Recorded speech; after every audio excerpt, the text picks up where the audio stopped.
Hello student, मैं हूं मनीष कुमार गुप्ता और निशांस के ऑनलाइन ऐप पर आप देख रहे हैं 12th बायो की ऑनलाइन क्लास। स्टूडेंट, मैं आपको बता दूं, इससे पहले लेक्चर में हमने यूनिट नंबर 7 और चैप्टर नंबर 26 स्टार्ट किया है, जिसका नाम है nervous system of human. Nervous system की इससे पहले वाले लेक्चर में हम उसकी डेफिनेशन को बहुत अच्छे ढंग से डिस्कस कर चुके। उम्मीद है आपको बहुत अच्छे ढंग से समझ में आई होगी। डेफिनेशन समझ में आने से ये लेसन आपको बहुत ही इजी लगने लगेगा। इसके बाद हमने जो हमारा जो नर्वस सिस्टम है उसकी जो स्ट्रक्चर और फंक्शनल यूनिट होती है न्यूरॉन, उसको भी हमने डिस्कस किया था। हमारा जो नर्वस सिस्टम है उसकी संरचनात्मक और क्रियात्मक जो इकाई होती है वह है न्यूरॉन। न्यूरॉन को हमने 3 पार्ट्स में डिवाइड किया था। फर्स्ट पार्ट इज साइटोन, डेंड्रॉन और एक्सोन, यानी कि 3 पार्ट्स में डिवाइड होता है। और हमने उसके बाद हमने सिनेप्सिस के बारे में, उसके बाद हमने जो हमारा जो नर्वस सिस्टम है, नर्वस सिस्टम 3 पार्ट्स में डिवाइड किया था, जिसमें सीएनएस, पीएनएस और एएनएस। इस तरह हमने हमारा जो नर्वस सिस्टम है उसको 3 पार्ट्स में बांट दिया था। उसके बाद सीएनएस जो हम फर्स्ट टॉपिक ले रहे हैं, जो नर्वस सिस्टम का पहला और इम्पोर्टेंट, सबसे ज्यादा इम्पोर्टेंट पार्ट है स्टूडेंट, वह है सीएनएस। सीएनएस इसलिए भी इम्पोर्टेंट है क्योंकि इसमें हमारा ब्रेन है। तो ब्रेन को हम किसके अंदर डिस्कस करेंगे? सीएनएस के अंदर। स्टूडेंट, सीएनएस 2 पार्ट्स में डिवाइड होता है। इसमें सबसे पहला जो पार्ट है, जो इम्पोर्टेंट पार्ट है, वह है ब्रेन, और सेकंड जो इम्पोर्टेंट पार्ट है वह है स्पाइनल कॉर्ड। स्टूडेंट, तो यहाँ पर हम देखेंगे कि सीएनएस 2 चीजों से मिलकर बना हुआ है, ब्रेन और स्पाइनल कॉर्ड। ब्रेन के बारे में भी हम डिस्कस कर चुके थे। ब्रेन की हमने लोकेशन डिस्कस की थी कि ब्रेन कहाँ प्रेजेंट होता है। तो ब्रेन स्टूडेंट, जो हमारी स्कल है, जो हमारी खोपड़ी है, उसमें जो क्रेनियम है, उस क्रेनियम के अंदर सुरक्षित रहता है। क्रेनियम हड्डियों का ही एक ढांचा है, उसके अंदर हमारा ब्रेन सुरक्षित रहता है। स्टूडेंट, मैं आपको बता दूं, ये जो ब्रेन है, ब्रेन के ऊपर फिर से 3 प्रकार की झिल्लियां प्रेजेंट होती है, जिनको हम मेनिंजेज कहते हैं। मेनिंजेज का जो एक क्रम होता है वो है DAP। ये याद रखने का बहुत ही आसान तरीका है स्टूडेंट। D मतलब ड्यूरामेटर, A मतलब एरेक्नोइड और P मतलब पायामेटर। DAP ये बहुत ही अच्छे ढंग से, आसानी से याद हो जाएगा। कल हमने इनकी डिटेल पढ़ी थी। आज हम इनके बीच जो स्पेस होता है, जो कैविटी होती है, उसको डिस्कस करने जा रहे हैं। सबसे पहली कैविटी का मैं यहाँ पे आपके सामने नाम लिख रहा हूं, जिसका नाम है epidural cavity.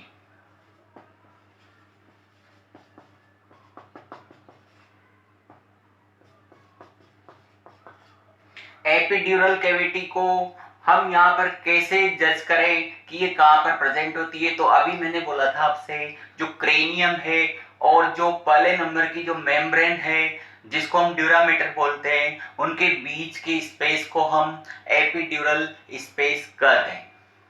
A space between cranium and durameter is called epidural space. Next is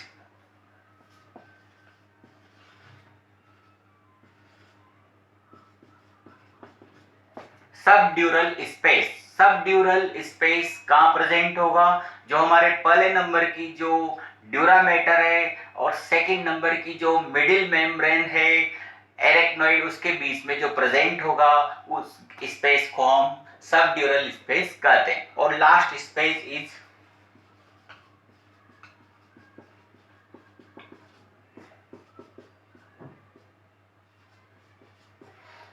सब एरेक्नोइड स्पेस। सब एरेक्नोइड स्पेस स्टूडेंट कहाँ प्रेजेंट होगा?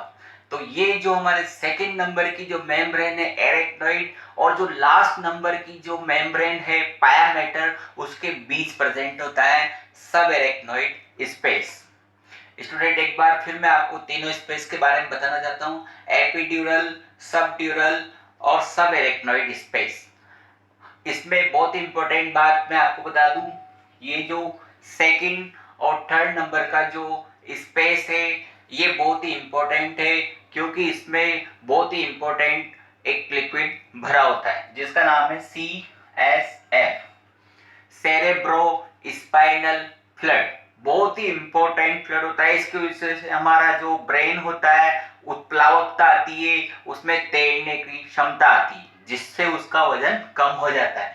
वरना हमारे मस्तिष्क का जो वजन है वो मैंने इससे पहले वाले लेक्चर में बताया था आपको 1.4 केजी, जो कि बहुत ज्यादा है। हम इसको भार महसूस कर सकते थे, लेकिन इसी फ्लड की वजह से हमें मस्तिष्क का जो वजन है वो फील नहीं होता है। इसके अलावा ये जो द्रव है ये बैक्टीरियल इन्फेक्शन से भी हमारे ब्रेन को बचाता है। क्यों? क्योंकि एल्कलाइन होता है, यानी कि क्षारीय द्रव होता है, और क्षारीय द्रव में कोई भी बैक्टीरिया ज्यादा देर जीवित नहीं रह सकता। इसके अलावा इसका एक और इम्पोर्टेंट कार्य है, वो ये है कि ये यहाँ पर जो बाहरी आघात है, जो एक्सटर्नल शॉक होते हैं, उनसे भी हमारे ब्रेन को प्रोटेक्ट करता है। इसकी क्वांटिटी मैंने आपको बताई थी 150 ml, लेकिन कभी कभी इसकी क्वांटिटी बहुत ज़्यादा बढ़ जाती है, तो फिर हम उसको एक डिजीज का नाम देंगे जिसको हम बोलेंगे मेनिंजाइटिस। मेनिंजाइटिस डिजीज किसकी वजह से हो रही है? CSF की जो क्वांटिटी है वो 150 ml से बढ़कर ज़्यादा हो जाती है, तो इसको हम यहाँ पर एक डिजीज मानेंगे, और मेनिंजाइटिस उस डिजीज का नाम है। इसके बाद स्टूडेंट मैं आपको बता दूं, CSF में जो ब्रेन अपन पढ़ रहे हैं, ब्रेन के बारे में मैं आगे आपको बताना चाहता हूं कि ब्रेन जो है ये भी आगे चलकर 3 पार्ट्स में डिवाइड किया गया है। इन तीनों पार्ट्स के नाम मैं आपके सामने यहाँ पर शेयर करना चाहता हूं। सबसे पहले है फोर ब्रेन। दूसरा जो ब्रेन का पार्ट है वो है मिड ब्रेन, और लास्ट जो पार्ट है ब्रेन का वो है हिंड ब्रेन। ये 3 पार्ट्स है ब्रेन के। इनको हम एक नया नाम भी दे सकते हैं, प्रोजेन सिफेलोन, मीजेन सिफेलोन, और स्टूडेंट रोम्बेन सिफेलोन। PMR बहुत ही अच्छा तरीका है याद रखने का। P मतलब प्रोजेन सिफेलोन, M मतलब मीजेन सिफेलोन, R मतलब रोम्बेन सिफेलोन। यहाँ पर हम आज अपना जो पहला पार्ट है मस्तिष्क ब्रेन का, जो उसको अपन डिस्कस करने जा रहे हैं वो है फोर ब्रेन। फोर ब्रेन भी यहाँ पर हम देखेंगे, ये हमारे सामने का और बहुत ही बड़ा, बहुत ही इंपॉर्टेंट पार्ट होता है फोर ब्रेन, और ये खुद भी 2 पार्ट्स में डिवाइड होता है। इसके 2 पार्ट्स के नाम मैं यहाँ पर लिख रहा हूँ। सबसे पहला जो पार्ट है वह है सेरेब्रम, और सेकंड जो लास्ट पार्ट है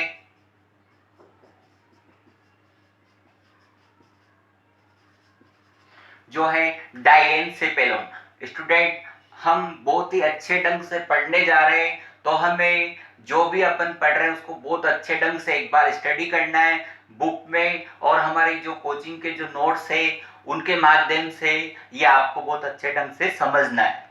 तो बिल्कुल सीक्वेंस से हमें ये टॉपिक समझना है। सबसे पहले हमने फोर ब्रेन लिया है। फोर ब्रेन जो हमारे सामने का मस्तिष्क का भाग है, और इसको भी हमने 2 पार्ट्स में डिवाइड किया है। फर्स्ट पार्ट इज सेरेब्रम और लास्ट पार्ट इज डायेनसेफेलोन। सेरेब्रम बहुत ही बड़ा पार्ट होता है ब्रेन का, और इसने बहुत ज्यादा कवर कर रखा है हमारे ब्रेन को। सेरेब्रम जो है इसको हम भी आगे जो 2 पालियां होती है, लोब होते हैं, उनमें इसको पढ़ते हैं, तो इनको हम सेरेब्रल हेमिस्फेयर भी कहते हैं। और ये यहाँ पर 2 पालियों में बटा होता है, और इसकी जो दोनों पालियां होती है जिनको अपन एक तरह से गोलार्ध भी कह सकते हैं, तो यानी कि अर्धांश से 2 भाग है, हेमिस्फेयर है, और ये आपस में जो एक कार्पस कैलोसम जो स्ट्रक्चर होती है उसकी सहायता से आपस में जुड़े होते हैं। तो आपको कार्पस कैलोसम ये टर्म बहुत ही अच्छी तरह से याद रखनी पड़ेगी। ये जो हमारा प्रमस्तिष्क है, प्रमस्तिष्क के जो 2 अर्धांश है, जो गोलार्ध है, जो हेमिस्फेयर है उनको आपस में जोड़ने का कार्य करता है कार्पस कैलोसम। इसके बाद सेरेब्रम की एक और विशेषता मैं आपको डिस्कस करना चाहता हूं कि सेरेब्रम के जो दो भाग है, लेफ्ट और राइट, तो इनकी क्या विशेषता है। लेफ्ट जो हेमिस्फेयर वाला जो पार्ट है वो हमारे जो बॉडी है उसके दाएं पार्ट को कंट्रोल करता है। स्टूडेंट ध्यान से मेरी बात सुनिएगा। लेफ्ट जो हेमिस्फेयर है वो हमारी बॉडी का जो राइट वाला पार्ट है उसको कंट्रोल करेगा और राइट हेमिस्फेयर लेफ्ट वाले बॉडी पार्ट को कंट्रोल करेगा। ये बहुत इंपॉर्टेंट बात है। इसके बाद अब हम पढ़ेंगे डायेनसेफेलॉन। डायेनसेफेलॉन को आगे हम कंटिन्यू करेंगे, लेकिन इससे आगे वाली क्लास में। जब तक के लिए थैंक यू, गुड बाय।